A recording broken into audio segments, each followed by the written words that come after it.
You're finally here. Captain Huohua, should we start the ghost hunt now? Captain? You can just call me Huohua.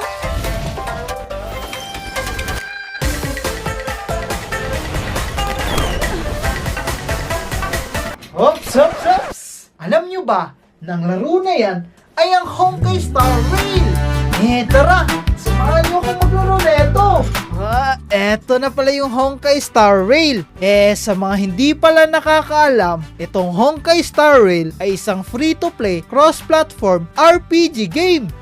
Ibig sabihin na ito mga taropa, pwede nyo itong laruin sa PC at sa cellphone. At yung game progress nila mga taropa ay nakasynchronize. So dahil cross-platform to, pwede nyo itong malaro kahit saan at kahit kailan. Sobrang lupit ng gameplay na ito mga taropa, tignan nyo. O diba? Apaka-charming ng mga character. Apaka-pogi ko dyan. Tapos, hindi lang yan. Tignan nyo yung special effects. Grabe, apakaganda.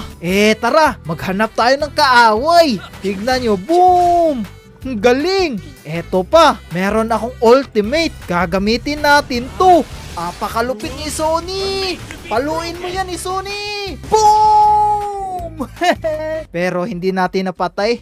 Nabawasan lang konti. Pero sige lang, kayang-kaya pa natin to. Etong sayo, boom! Nadama yung isa. Eto na, tutusukin natin to. Boom! Eto naman.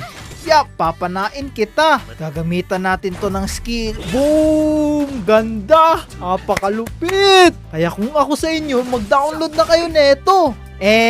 Ang Honkai Star Rail pala ay isang semi-open world. Ibig sabihin neto mga taropa, pwede natin i-explore kahit sa ang sulok ng mapa.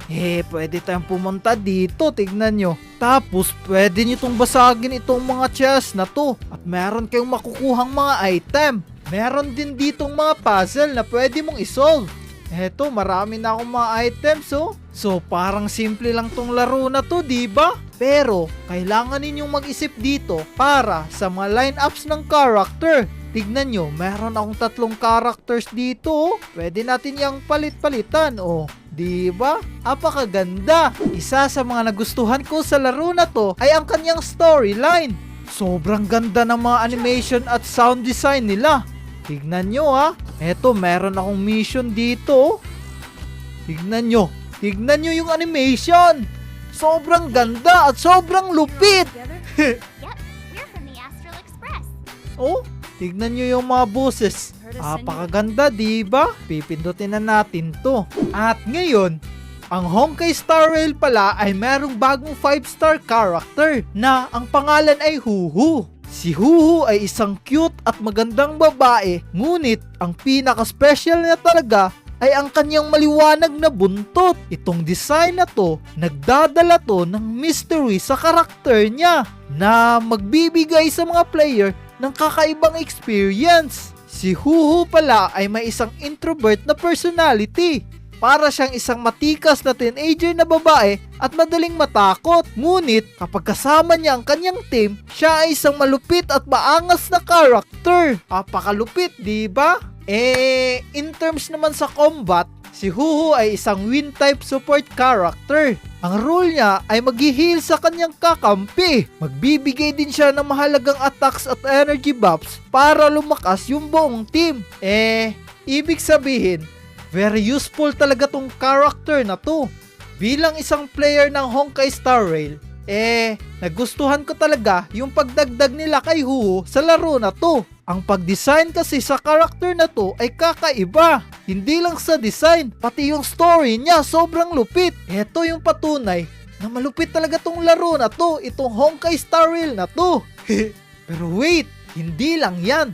Kasi ngayon, ang Honkai Star Rail ay version 1.5 na. Sa version na to, meron silang 2 5-star character. Isa na dun ay si Huhu. Pero, hindi lang yan.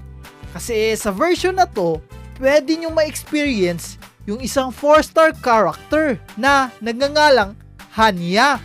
Si Hanya ay isang physical character na magre-revive ng mga kakampi. Ang lupit, di ba? Pero bukod pa sa mga characters na yun, meron pa. Meron din silang bago sa Shansu-Lufu map na tinatawag na Festral Garden. Ang ganda no? Pero wait, meron pa. Meron silang bagong stories, bagong item, at mga bagong bosses. At ibabalik din nila yung Silver Wolf, the popular member from Stellarune Hunters. Para ma-experience nyo tong characters na to, i-click nyo yung link na nasa description o iscan tong QR code na nasa gilid ko para ma-download. By the way, ang Honkai Star Rail pala ay available sa Android, iOS, PC, at sa PS5. Huwag niyong kalimutan i-redeem tong code na to ha. Kasi yung code na yan, mariredeem nyo si Stellar Jade at meron kayong 10 free pulls na pwedeng gamitin. At huwag niyong kalimutan mag-login ng 7 days ha, para makareceive ng Star Rail Special Passes na pwede niyong gamitin para makuha si Huhu. So ano pang iniintay nyo? Mag-download na kayo ng Honkai Star Rail.